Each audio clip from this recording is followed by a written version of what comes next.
My name is Sarah Rutman, and it's a privilege to be sharing Torah with you from the Beth Tikva YouTube site in Montreal, with special thanks, as always, to Rachel Schlossberg for the beautiful graphics and to all of you for listening.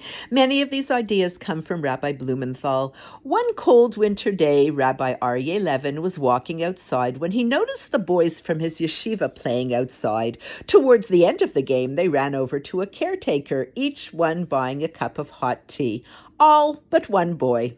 Reb Aryeh walked over to the boy and asked why he wasn't getting a tea. "Rebbe," he exclaimed loudly, "I hate tea."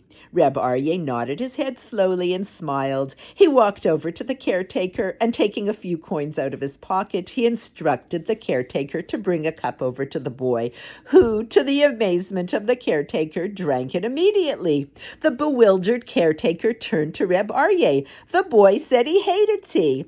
"Yes, he did say that," said the rabbi.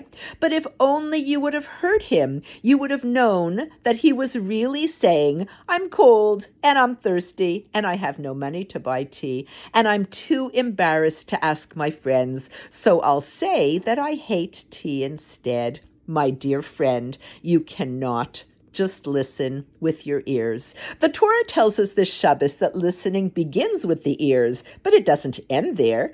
V'haya Eikev tishme'un. Literally, if your heels will listen. Of course, the common translation of this phrase is that as a result of listening, Hashem will bless you. But the simple reading of the pasuk is telling us something quite different.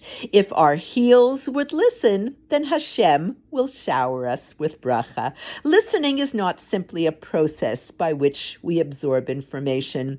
It's a process of being transformed by the information we encounter. Tehillim chapters 115 and 135 include the words, "They have eyes but do not see. They have ears but cannot hear." In Hebrew, two different words are used here for hearing, yishma'u and ya'azinu. You can listen with half an ear, or you can really pay attention to what someone says. Rabbi Jonathan Sachs, Zichrono Livracha, teaches that Judaism is a culture of the ear. The Babylonian Talmud consistently uses the metaphor of hearing. So when a proof is brought, it says, "Come and hear." When it speaks of inference, it says, "Hear from this." When someone disagrees with an argument, it says, "He could not hear it." When it draws a conclusion, it says, "From this it can be heard."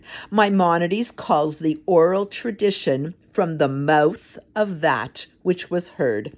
In Western culture, understanding is a form of seeing. In Judaism, it is a form of listening. Rabbi Sachs described his first meeting with the Lubavitcher Rebbe.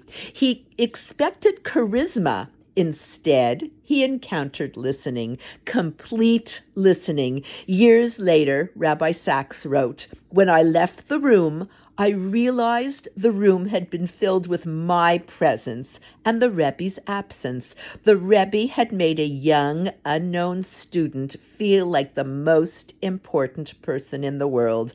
That is greatness, not filling a room with yourself, making room for someone else."